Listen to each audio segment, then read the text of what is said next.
What is up, everybody, and welcome to another episode of the Breathe and Air podcast, where everyday action meets extraordinary mindset. This one is a long time coming. He is a chiropractor and is very practiced in sports medicine, based out of Dallas, Texas, for all my DFW listeners at Element Health and Wellness. He is a podcast host as well. Dr. Matt Pennell, thank you so much for coming on the show. Thanks, brother. Appreciate you having me. Yeah, so we actually got connected through a mutual friend and found out that you were actually in St. Louis at Lindenwood when I was there, which is crazy because I'm sure one way or another our paths crossed before we reconnected years later. Yeah, no, I think so. We had to have, so back in St. Louis, I was part of a group in performance chiropractic. We did a lot of sports medicine treatment. We were at Lindenwood. You guys have so many athletes, it's unreal. So I know we had a lot of football guys pass through training room at some point in time. I'm assuming you were in there based on dates of when you were playing and what was going on. We had to have crossed paths, but it's funny that that doesn't totally stick out on either end, huh? Yeah, it is crazy. It's a small world when you think of it that way. And then I also spent my time in the DFW area growing up. So it's just crazy how, you can cross paths like that. And then we got reconnected one way or another. It's a small world, No doubt. And I think that's probably what, obviously the mutual connection brought us together for sure. And good people bring others together. But yeah, I mean, having the St. Louis connection, the Lindenwood, all that stuff is too good to not sit down and have a little combo, right? Absolutely. So where did you grow up? Like, where have you spent most of your time? Yeah, so I'm from Illinois, from Jacksonville, Illinois, and it's a small town outside of Springfield, and then went to St. Louis for chiropractic school. So I spent probably 9 years there going through school. And then also, as I mentioned, I was an independent contractor at Performance Chiropractic, and we treated the St. Louis Blues. And as a group, they treated the Rams. That was a little before my time coming in, before they left us. And then Lindenwood, some of those guys. And so it was a great group, great people. But my wife working in Dallas is then what brought us down here. Yeah, absolutely. So tell me a little bit about what made you get into chiropractic in the first place. Yeah, so it was, I think maybe my freshman or sophomore year of undergrad. I was working for a moving company in my hometown. And, we had to travel all over the place and work some really long days. I think my longest work week calculated there was like over 70 hours, which was crazy for manual labor. And it was good money though. But anyway, at the end of the summer, I maybe had like a week or two left, and I did the classic lift, twist, turn with the box, and felt a pop in my lower back, and pretty immediately felt some strong low back pain that just wouldn't let up, and I eventually had the tingling going down my left leg to my toes, and so I went to see a chiropractor, went to see a physical therapist, and so between the the adjustments and soft tissue and then rehab exercises, was like, man, this is pretty cool, and I always wanted to work in sports and wanted to grow a business. In my head at the time, I'm like, the way that you make money is owning your own business, right? Or becoming a high level exec. So I'm like, this could be cool. Do sports, grow a business, help people, and be involved. So that was really the draw. Yeah. It's one of those things that I feel like sometimes people don't understand the concepts of how it can help them physically.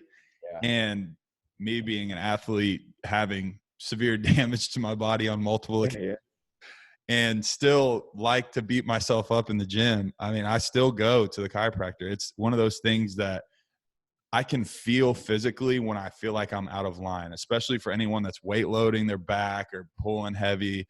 Like, there are going to be times after you're doing that you're out of line. Someone that's sitting at a desk all day, bending over. How have you seen people's opinion on chiropractic in general and throughout the years? How have you seen that change, and how has it changed some of the lives of the people that you work with?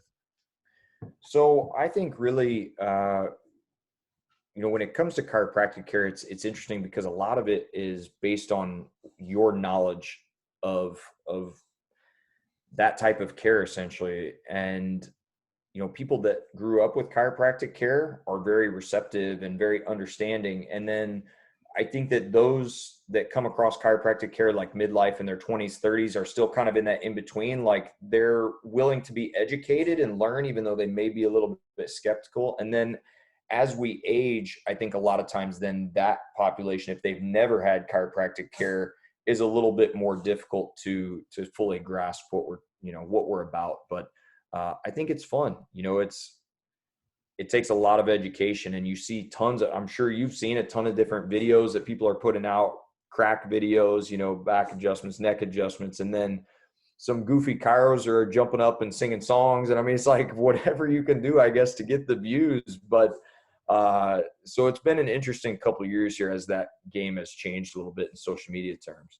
Yeah, so that's something I wanted to talk about as far as social media goes. I know you're extremely active, have a great social media page, and you've even gone into the audio version as well, with podcasting. But tell me a little bit about the social media side of things and when you decided, hey, this is something that has a lot of return in being able to put myself out there on social media to grow business. Yeah, I think honestly early on, I'm sorry, can we pause for just a minute? I'm sorry, my dog is, I know, hi Bubs. He's running in here sniffling and moving his bone. Yeah, you're going to come on here, buddy. I'm sorry, bud. No, you're good. Come here, look. Come on, buddy. Yeah. You come hang out here. I know. Yeah. Come out here. Okay. Yes. Take that. Sorry, buddy.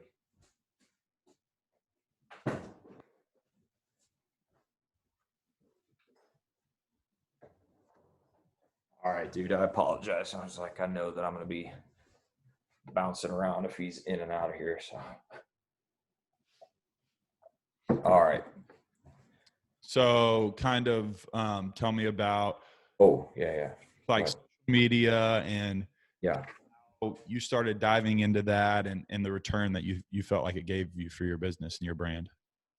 Yeah. So a couple of years ago, I'd say when I first started in 2015, I would post a little bit about chiropractic and about lifestyle. I didn't really have so our group were multiple independent contractors all together. So I wanted to still grow my portion of my business and social media. So I created, this Dr. Pennell 5 page, which was really just a spinoff of my earlier page. And I started posting a little bit of chiropractic, but I think early on, at least I was self-conscious towards what information I was going to post. Like, how does anybody know that my information is legit? Like, what do I even know to share? And I think you're always comparing yourself with your classmates or others within your field. And so it's tough, and it's still tough. But as time went on, I would post a little bit more. And actually so it would have been fall of 2018. So this was still when TikTok was like kind of not really talked about too much in the States. And I'm like, you know what, I'm going to try to just post an adjustment video, because I wasn't really into like posting the cracks on Instagram yet.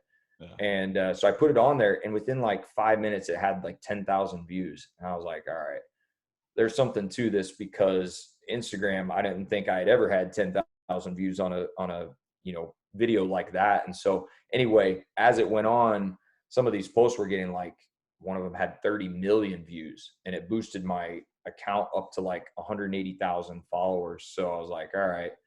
But then as the game started changing again, then it was, people were getting a lot more creative. It wasn't just crack videos. It wasn't just adjustments. It was, now people are singing and dancing to stretches. And I'm like, dude, that's just never going to be me. So I was like, all right, well, I'll do what I can on that side. But through that process, I also would start to post some educational things on Instagram.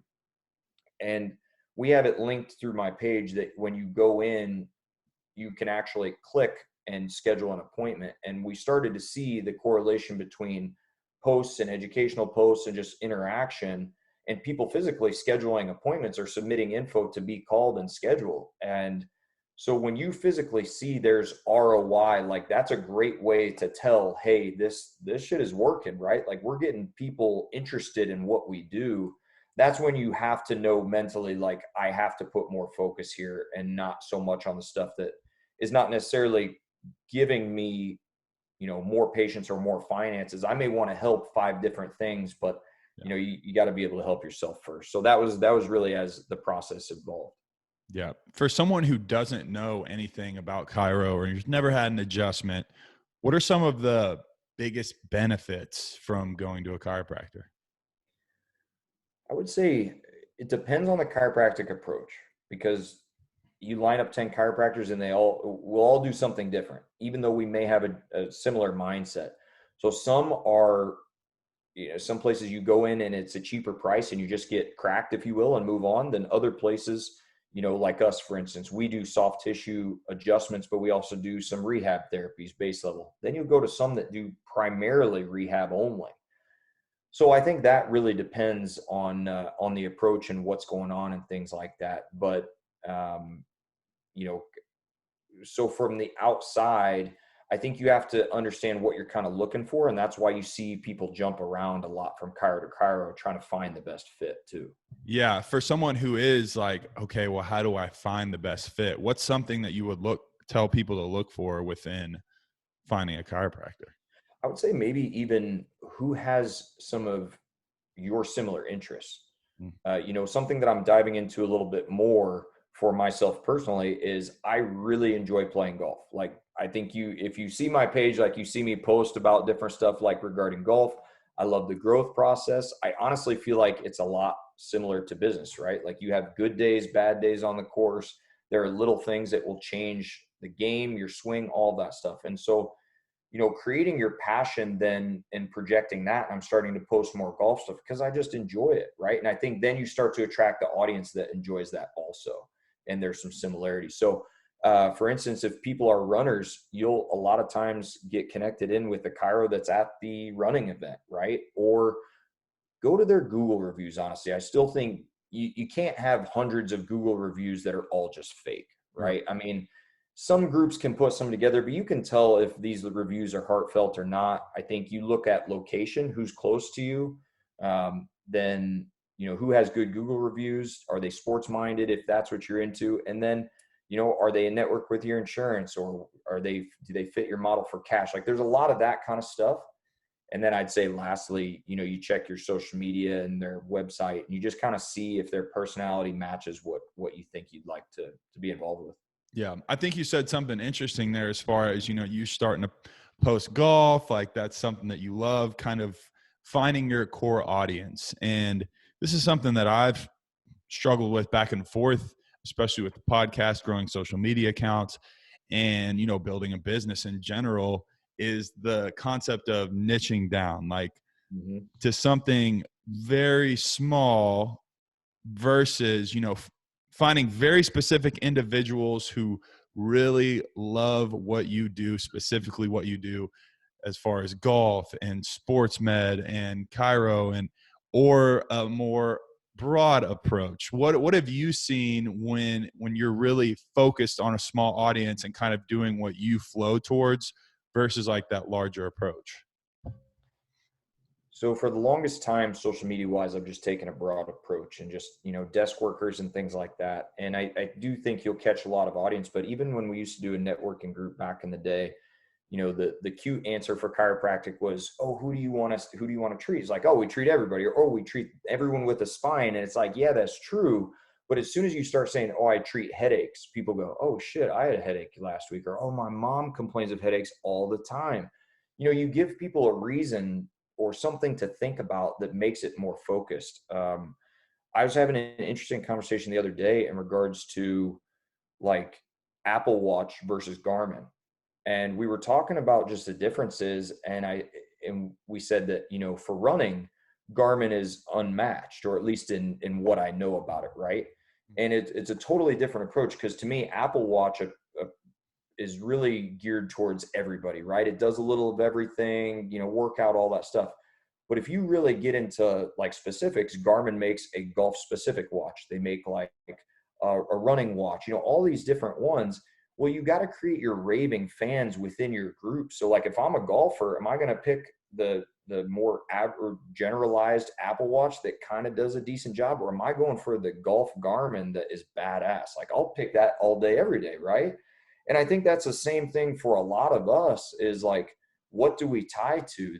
There may be, you know, look at all the podcasts, right? Like there are a million podcasts and a lot of business podcasts, but as soon as you find like, oh, it's chiropractic in the first 5 years and whatever, and it's specific,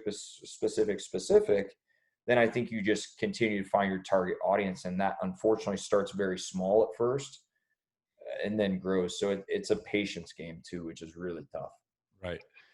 I think it makes your vision a little bit clearer for anything that you're trying to grow whenever you know what your audience is, because you're not going to waste your time. We spoke about this pre-show as far as, specific place where podcasters are if you're trying to grow a show. Same thing with the business. You don't want to be talking to the soccer players when you're trying to train basketball players. It's just as that. And that's why that broad net, sometimes it seems like you're grabbing all these people, but in reality, it may take a little bit longer to grow, but you're going to have those, Tim Ferriss talks about it, having 1,000 real fans versus, and these guys who have 100,000 followers on Instagram, but they, can monetize their products and monetize what they're doing way better than someone with 1 million, because they are so specific to the needs of the people that they have following them. So I think that's a good point.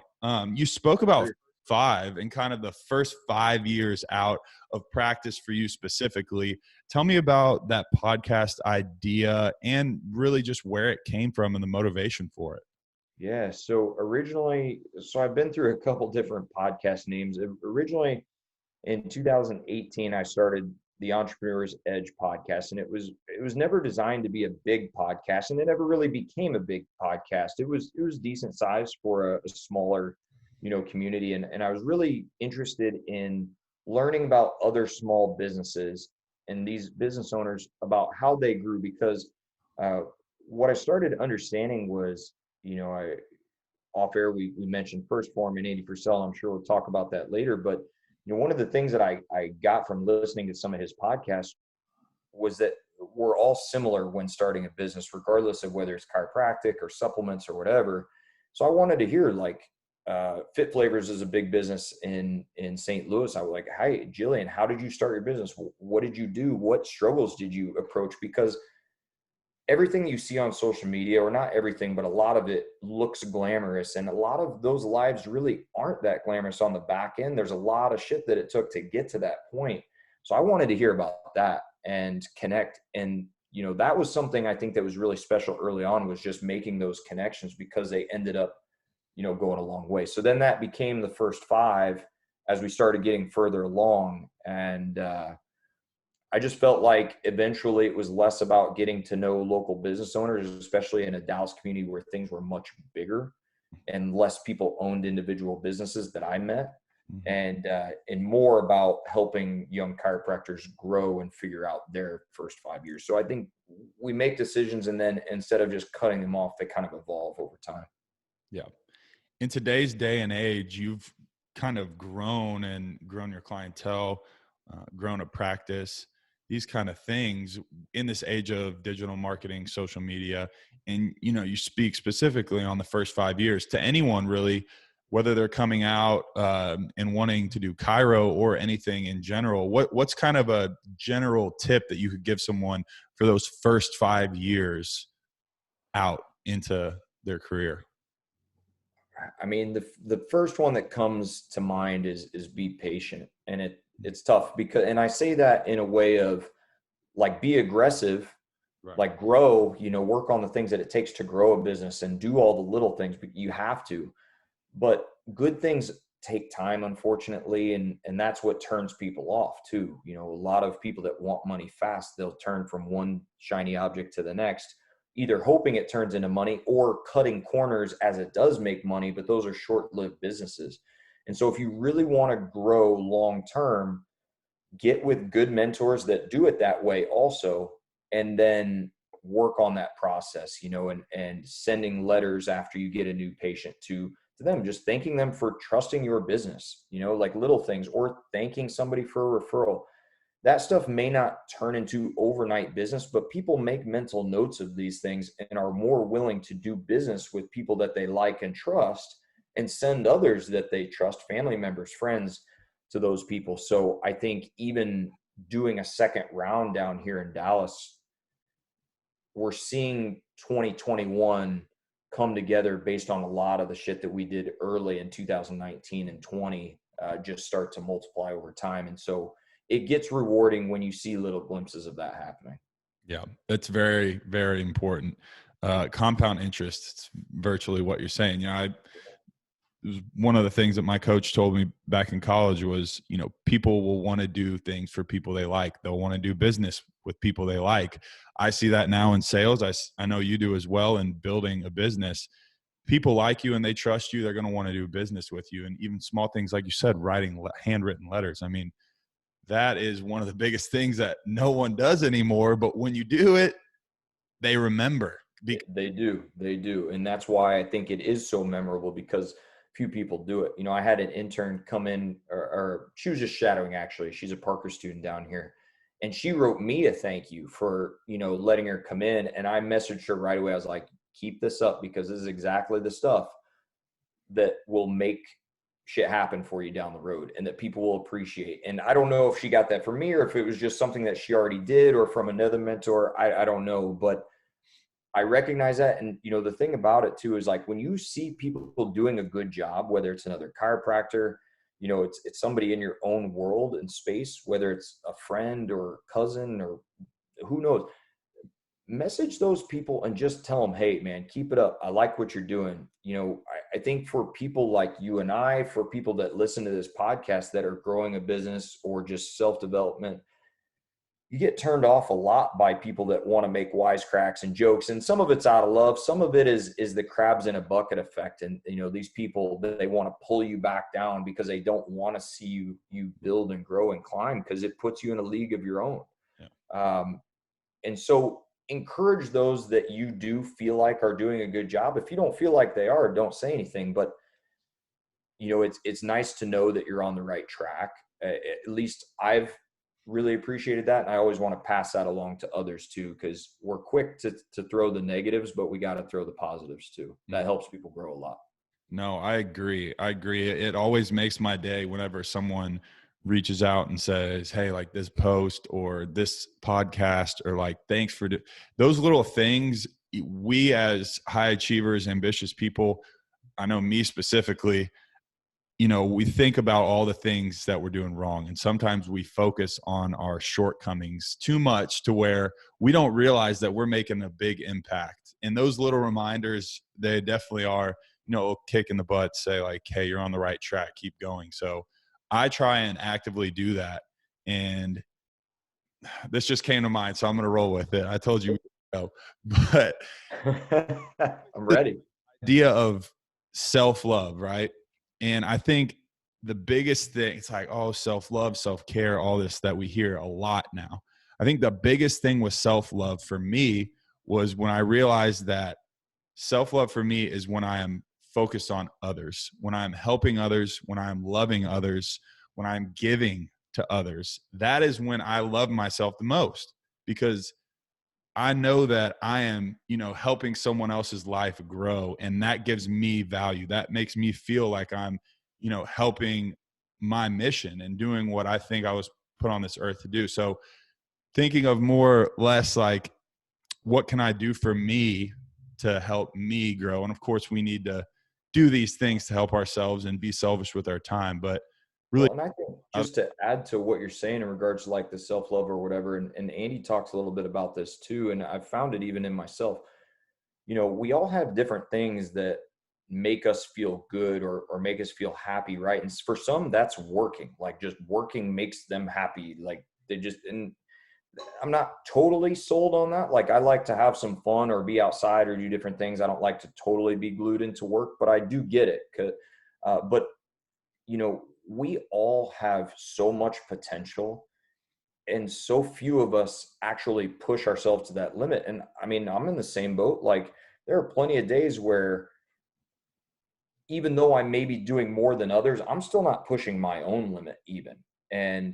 But those days where I'll make a power list and I'll knock shit off and I'll move through it and I'll push beyond what I probably was going to do, it makes me feel good. And like reaching that potential and pushing yourself to it, I think that's self-love also. We all have so much to give and offer, whether it's like helping yourself to help others, whether it's putting it out there to other people, that like you're almost doing yourself an injustice when you're not at least pushing yourself more than that base level, and that you just, hey, I'm tired, like, but hey, we got to grind this out because I want to feel good at the end of this. Yeah. You always sleep better after a long day, a hard day of work, right? Yeah, for sure. And I mean, it just, there's something different about knocking stuff off a list. And have you ever read Cordone's book, The 10X Rule? Yeah. Have you read that one? Yeah, it's a great book, right? I think most of the people within our fields generally have.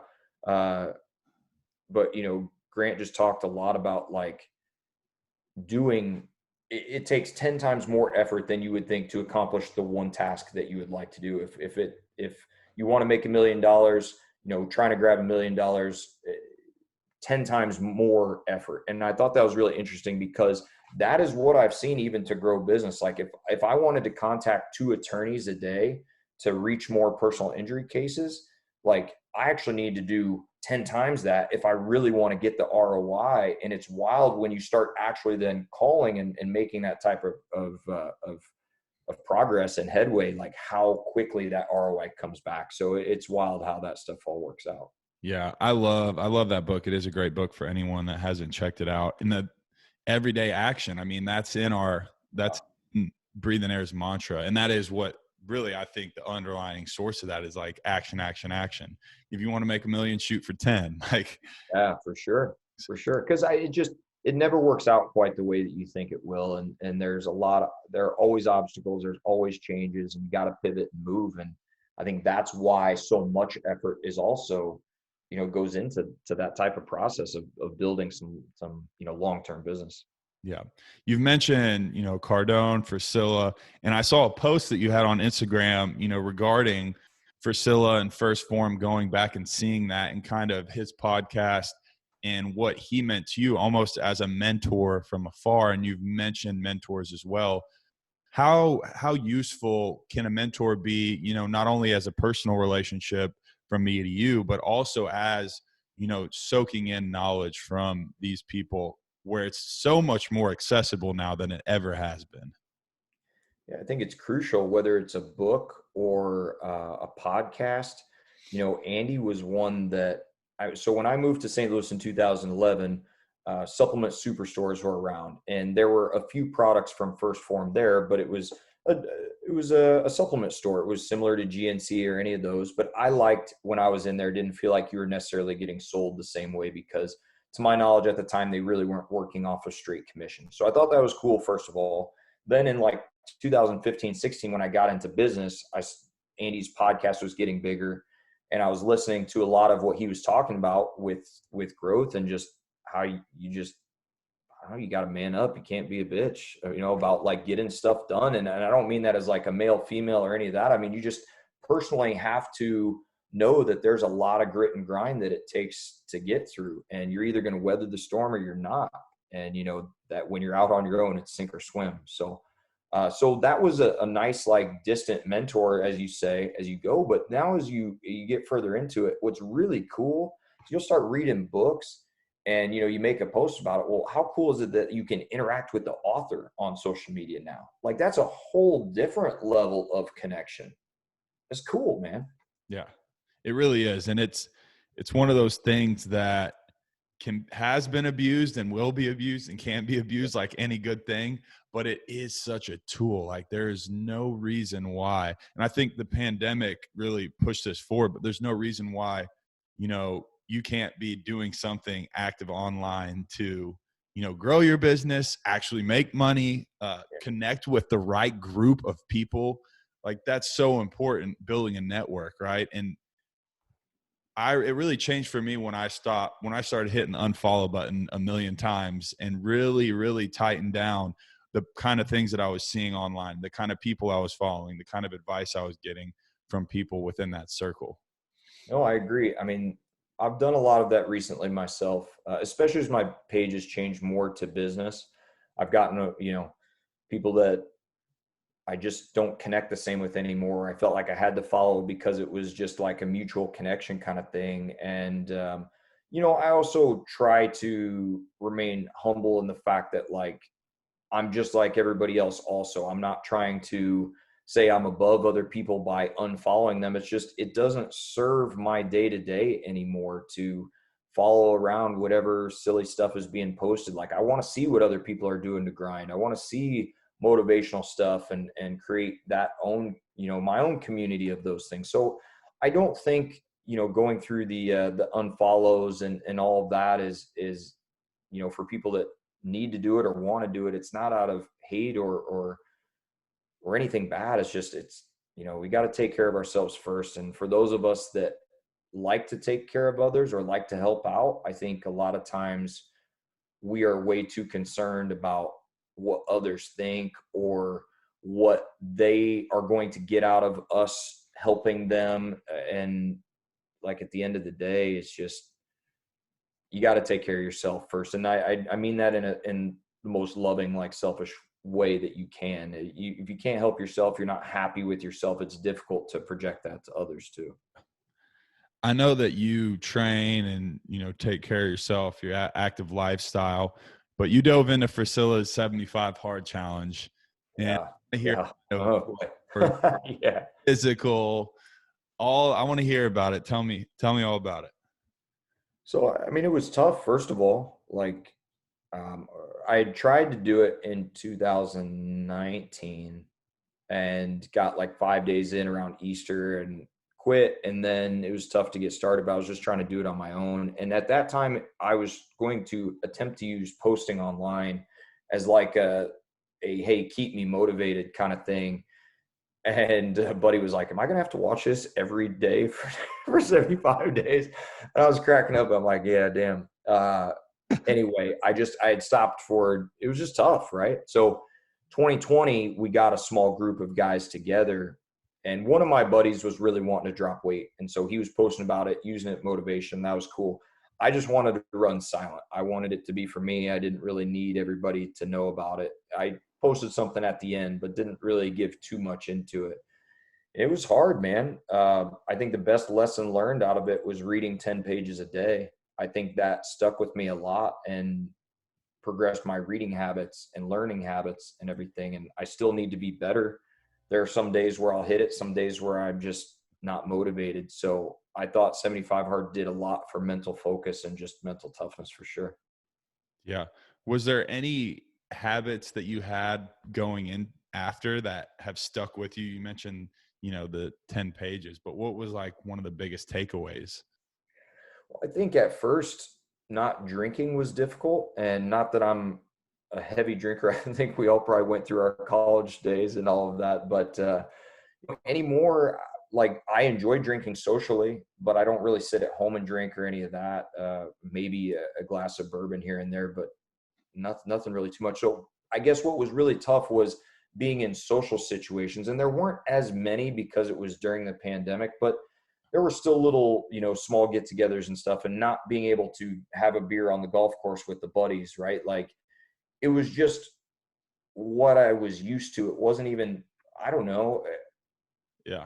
I guess that's kind of goes with socializing, right? And then what I started realizing was like, I don't need to have a drink to still feel fulfilled being out there. Like I can roll, they can drink, it doesn't bother me. So if it wasn't for like 4th of July, right as we were finishing up and family and friends and us just being all excited, like I could have continued to roll with it at that point, honestly. Yeah. Yeah. I think that would be definitely like you said, social setting of that for me. Yeah, well, I fell apart. I mean, 4th of July came and the red, white, and blue. I couldn't help myself.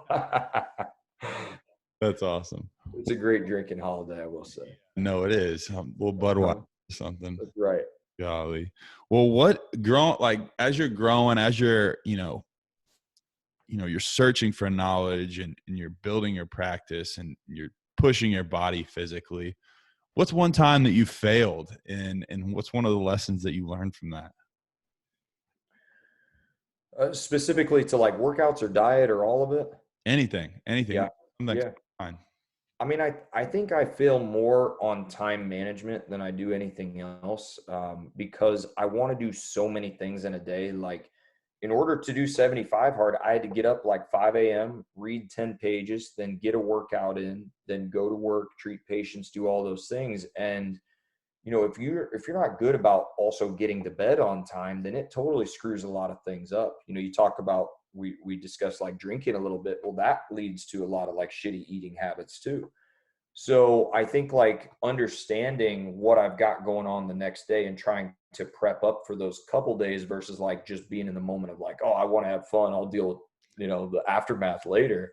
It's like, and I mean, plenty of times I think I fail a lot where I'm running short on time and it's like, oh, I'll grab like a McDonald's breakfast, right? Because it's quick and cheap versus, oh, I want to sit down and make a nice breakfast and enjoy it and go through all that stuff.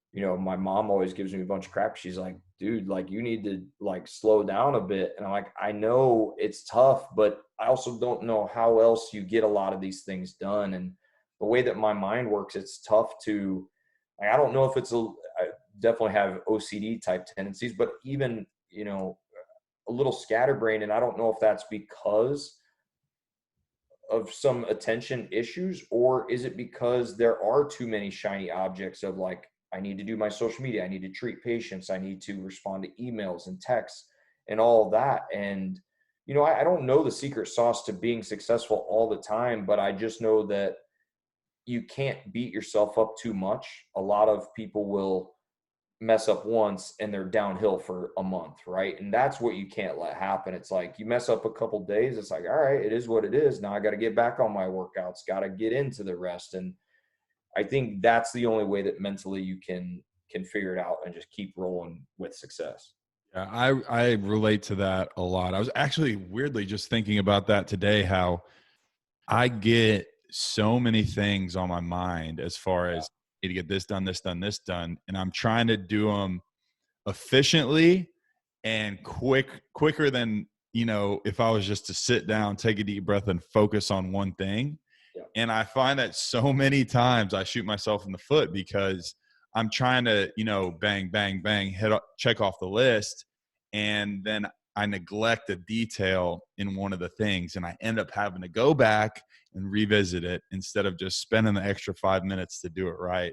I think. Dude, 100%. I mean, even little things like, and I don't know if you do this or if this is just me being a crazy nut job, but like in the morning, like I'll be trying to get my stuff together to go out the door. And I poured water in my, 50-ounce water bottle because I'm trying to drink my close to a gallon a day. I'm pouring that up with the Brita. Then I'm sticking the Brita under the faucet while that's filling up. I'm grabbing something else from the fridge, and then I'm zipping up my backpack. And then I'm going back and turn off the faucet, and then I'm tripping over something. And I think that's the exact you know demonstration of what real life is. When you're trying to do 10 different things, like you're fumbling over yourself because there's just so much going on. And that's why, to me, that comes back to time management and all of those things, because it's freaking tough. Yeah. Do you do anything like that? Oh yeah, all the time. I am probably definitely have some OCD and ADD in myself as well. Yeah. And Yeah. I think it's a gift and a curse. It's one of those things where we have a lot more energy, drive, like we're up and about it. But at the same time, if we're not focused in on something, like the shiny object syndrome, like you said, it's like, okay, I need to do this. Like, it's weird. What really helped me with that though, and I don't know, you can speak on this if you've had any tactics that have helped you kind of come back to the present, but meditation did a lot for me. Breath work did a lot for me in the aspect of when I'm in kind of catching myself in those moments where I am doing 75 things at once and being like, okay, step back. Before I leave this room, what do I have? Like, I can't tell you how many times I've been trying to rush out of my car and I've locked my keys in my car, or like, Yep. well, shit, Yep. going to be late. Yes, I 100%. love- Man, I love the meditation idea, and I don't do that enough. I did it a little bit here and there, like I used to lay with a neck roll at night, and it would help with getting rid of some headaches by releasing some neck tension, which is a great tip for people that sit at a desk all day. Mhm. You just take a hand towel, fold it into thirds, roll it up, put it underneath your neck, and lay for 8 to 10 minutes. And so I would run a meditation during that. And it would put you into almost a trance, like before bed, right? Um, but honestly, the most that I've gotten, there's a lady down here. Her name is Dr. Lisa Cooney, and man, it's hard to like pinpoint exactly what she does. She's kind of psychology, but also like soft tissue and energy waves and stuff like that. And she'll do these like therapy sessions. I've only done a couple of them where you sit down and she like nearly puts you into a trance based on talking to you and hands on the head and everything. And it's called like running your bars. So maybe some people listening to this would know. But I tell you what, I come out of those sessions with the most like clarity and understanding because I trust her in regards to, I know that she gets what I'm saying because she's a business owner too, and just family and all that stuff. And I don't always need like advice, but we all need somebody to talk to that we respect and Right. sometimes getting that off the chest. Like, so meditation, therapy, whatever, depending on what you're comfortable with, can work for sure. Yeah, I think it's important. And that's the whole thing of like coming back to the present moment, because we're so often Yeah. 2 steps ahead, 3 steps ahead, 4 steps ahead, that then we mess something up that then wastes our time a little bit later. And that's the funny thing. I just laugh at myself. I'm like, man, slow down, dude. Slow down, be more effective and efficient, because you won't be revisiting all these things that you could if you would have just focused on this.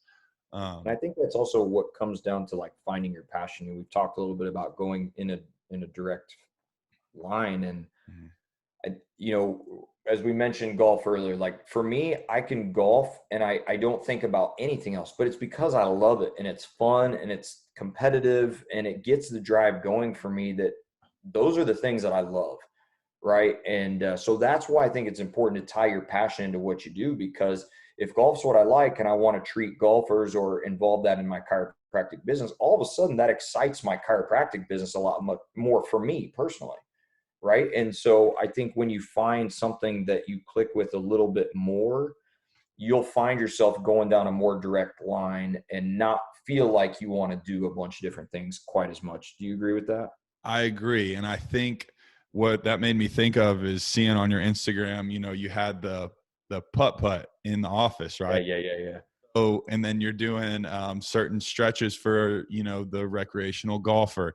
These things, and you can call them what you want, visual hacks. For me, it's like, I know that journaling in the morning, a few things that I need to get done or before bed, is good for me. So what do?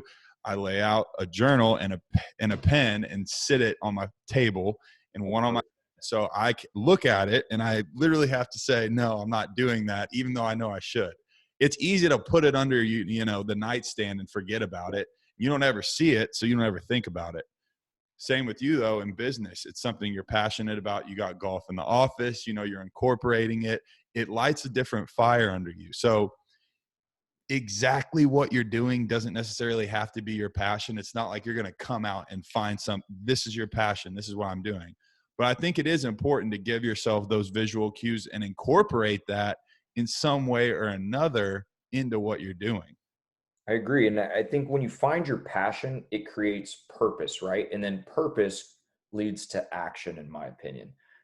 When I think about posting information for everyone, chiropractic wise, I can think of a couple things that just come to my head, even though there are a lot of different routes that I could go, right? But the other day I wanted to go golf specific. So I grabbed a piece of paper and I'm like, what all things could I relate to golfing within chiropractic? And I just wrote out a whole list. Now, this list could easily transfer to desk workers. It could transfer to athletes. Like, it doesn't really matter. It could go across the board. But what excited me was thinking about like, oh, well, I want to talk about water intake Mhm. when you're out playing a course and it's hot outside, right? Like all of a sudden you start clicking, and I'm using golf as an example, but could happen the same for runners or any of that stuff too. So I think that then leads to like you getting a mindset of, this is how I could figure this problem out, when we're more in line. So, but sometimes it takes a while to figure out what exactly your passion is too. Yeah, it does. And I think I've heard so many different takes on purpose specifically, right? Like, do we actually really have one singular purpose versus some people saying, no, we don't have a singular purpose. Like there's multiple things that Yeah. we're meant to do. But then you have the other side of things, like you have one purpose and like, you know what that purpose is.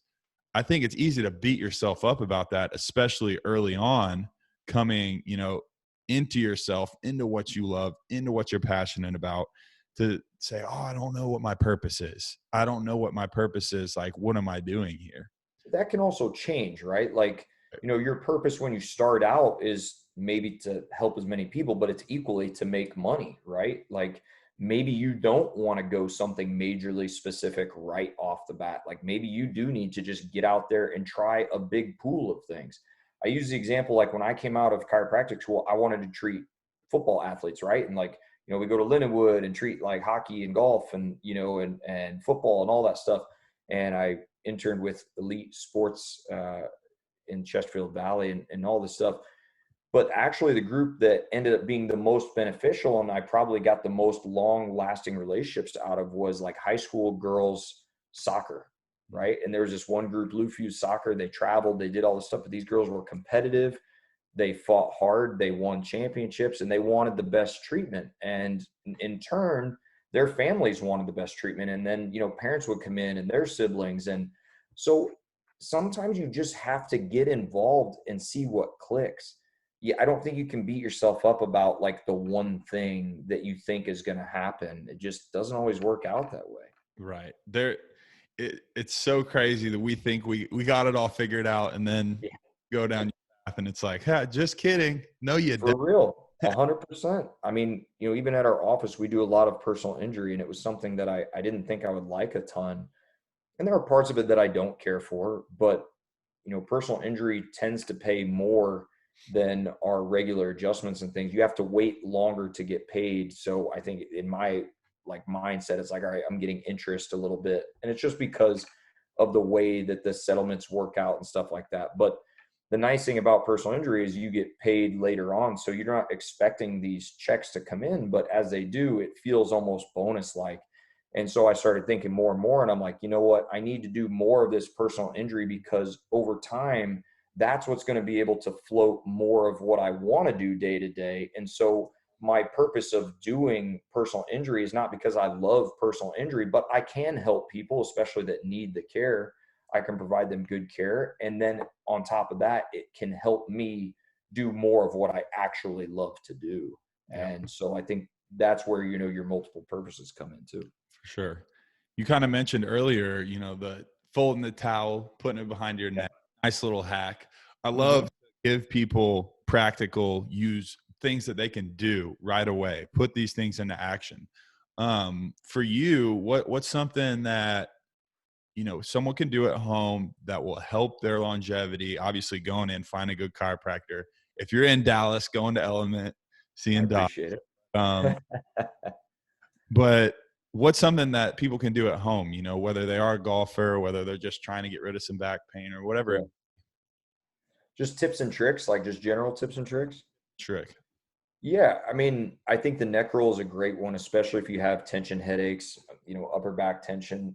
I think just you don't have to spend a lot of money to get good chairs and all that stuff, but general things like if you sit all day, you should work on transitioning from sit to stand. Like whether you physically go buy a desk that raises up and down, or you have a bar top in your apartment or house or whatever that you can go and stand at for a little while.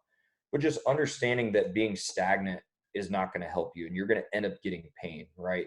And so, if you sit at a desk a lot, let's transition, the neck roll. I think just being active, knowing that, hey, maybe set a timer on your phone or you're going to get up and do a short walk over lunchtime, just utilizing the time that you have to make your body feel good. And that's, I would say, the most base level, tip or trick that I would pass along.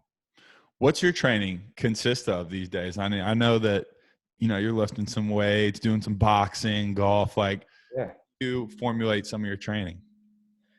So I've really gotten into F45 recently.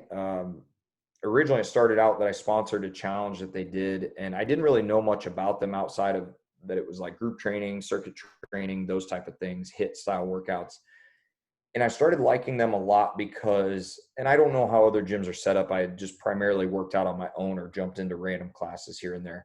But they do like Monday is like grind it out. It's called red line for the, sometimes it'll change, but that's primarily it, where you go station to station and you're working hard. You're getting heart rate high, you're sweating a lot. And then, so that's Monday and Friday are very similar. Tuesday, Thursdays are more like lifting days where you're not necessarily lifting super heavy, but you're going, you know, more time consuming sets, all of that kind of stuff. So it's a lot less with the high intensity.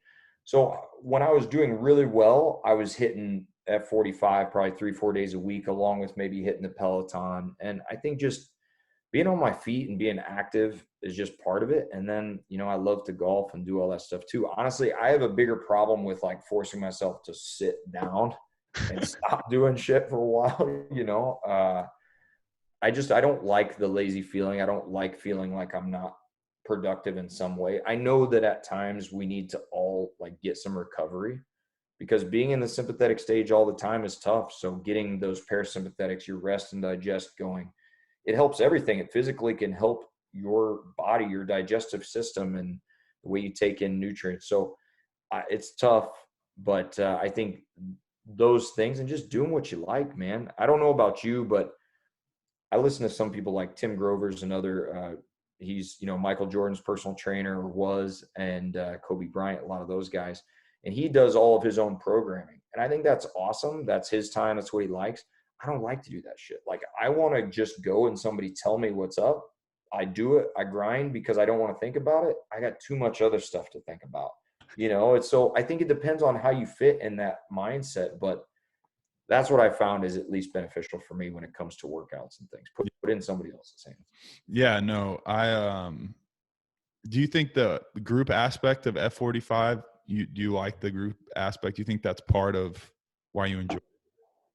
I do. And, you know, of course, for me, if you can't tell, you know, by listening already, I like the business aspect. And so early on, the challenge was a link for me.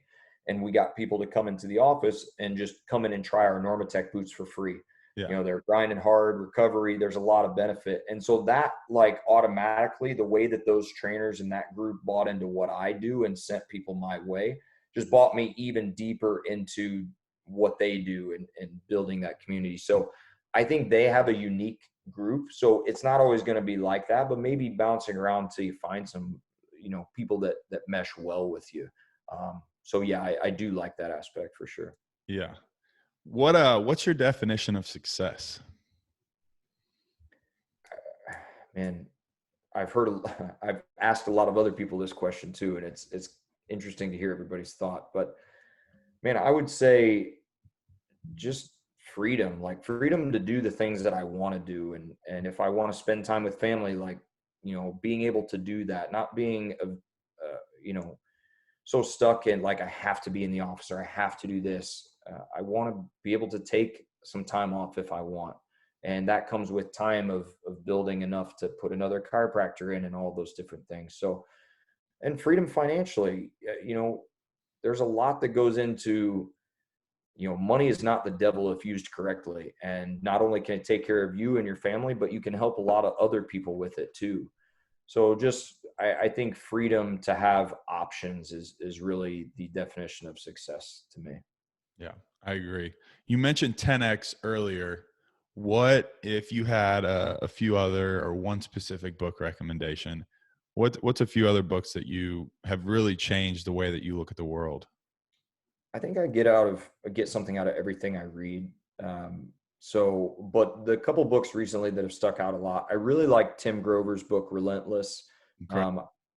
Yeah, a really good book, and just talks about, you know, the difference in what it takes to be great at something, and how hard you have to work in your mindset and not, you know, caring so much about fitting in and what other people think, but just knowing what you're set out to do. So I like that one a lot. And he actually just came out with a new book. Maybe you heard Andy's podcast, Winning. Did you Yeah. hear him come and talk on that? It was great. Yeah. Yeah, so I actually winning just came in today. I ordered it, and so I'll start it in a little bit. But so that was good. I really liked, and I'm rereading this book. It's called The Power of Who. It's by Bob Bodine, and he's actually a Texas guy. I didn't know that. So when I was talking about interacting with authors, I posted something, and he's been messaging me back and forth and told me about his new book too. So that's kind of fun. But yeah, that one is all about understanding that the people you know currently can help you out and are willing to help you out if you are humble enough to ask for it. And a lot of us out there would do anything for our friends and family, and sometimes even people we don't even know that would just ask, hey, what is your thought on this? Hey, would you reach out? And you're putting your reputation on the line, but we all work hard so that that reputation can help others too, right? So those were great. And then one that I've read recently was called it's an older book. It's by Dale Carnegie, I think. Okay. How to Win Friends and Influence Oh yeah. People. Win and influence friends. Yeah. Yeah. Great book. It's a little tough to totally follow because it's based on like Abraham Lincoln and some old times, but it's amazing how much of what he talks about, even in the early 1900s, carries over to now, which when you think about it is pretty wild. It's the same concept, just different technology. Yeah. No, definitely great recommendations. I haven't read the last one, but I've heard it. Relentless. I've read multiple times. That's an incredible book. I mean, Which one haven't you read? the Carnegie one. Yeah, Influence. yeah, yeah. Yeah, I mean, so in there it tells you that you should read each chapter twice. Yeah. And I started out doing it. I'm like, all right, let me give this a shot. And I got like 2 chapters of repeating them over and making notes and all that. And then as I was like, dude, this is taking forever. So I just started reading more. But what's funny is like, even after the book's done, I remember the first 2 chapters in my head, but I don't remember much of the rest of it. Yeah. So these guys know what they're talking about. Yeah. There's a lesson right there. Yes, exactly. I've definitely been trying to, I underline, highlight, write things down. I don't know what crazy statistic it is, but it was like you forget 75% of what you're reading. So being able to write those things down, or whenever you do come back to it, the things that stuck out to you, even looking back at old journals and things that I've written, in which I didn't even write in a journal really until the last year and a half, 2 years. But even looking back sometimes at those, be like, did I actually think that and write that? Like, would that come from me? Like, it's a weird thing to do when you look back at it. Uh, but yeah. Well, and I agree. And I would say if you're into like taking notes of books, everybody's got a different process. But one that I've liked recently is to just tag the page of a passage of the book or whatever that you like. Maybe it's a chapter, but highlight what you want, but then tag it with a little like sticky tag. And that way, sometimes you don't feel like you have to go back and reread the whole book, but at least you can go straight to it, read the passage and move on. And that's helped a lot when it comes to just brushing through books to get the main points. Also, with that, I feel like shit. What did I like so much about this? Well, we have a large following in DFW. Shout out to Texas, Fort Worth. Man, I love Texas and a lot of great friends there. Where can they come and find you online? And then if they want to come in and get an adjustment or hear more from you, where can they find you?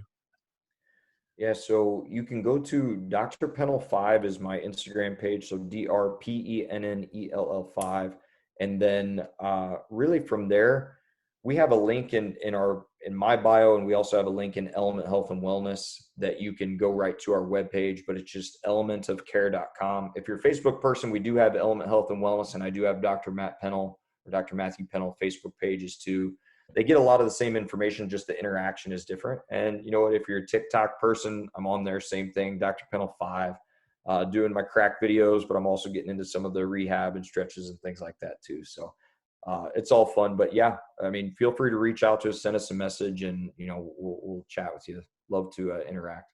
I heard someone say, your Instagram these days is almost like your business card. And I think yours reflects well with that. It's your electronic business card. If you want to know a little bit about me, what I do, and then that side of things. And I think your Instagram is perfect for that. You can go on there, kind of see you, see your personality, see your passion, see kind of what you're doing, see the office. Looks like an incredible facility. I'm excited to come myself and get an adjustment here. That's right. We gotta bring you in and have you on my podcast. That'll be fun. But yeah, man, if you're not doing social media, you should at least do it enough to have somewhat of a presence, right? You don't have to post every day. You don't have to do any of those things, but I think people are willing to do business with those that they like and trust. And if you can create at least even a small presence, it's worth it in the long run. It's wise advice. Well, Dr. Matt, thank you so much for coming on the show. It's been an absolute pleasure having you. And guys, thank you for tuning in to another episode of the Breathe and Air podcast.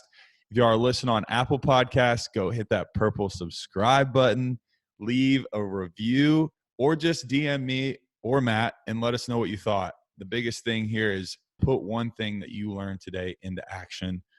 Put it into action. Don't just be motivated, but put it into action. So, Matt, thank you so much. It was an absolute pleasure. Hey, had a blast, brother. I appreciate you having me.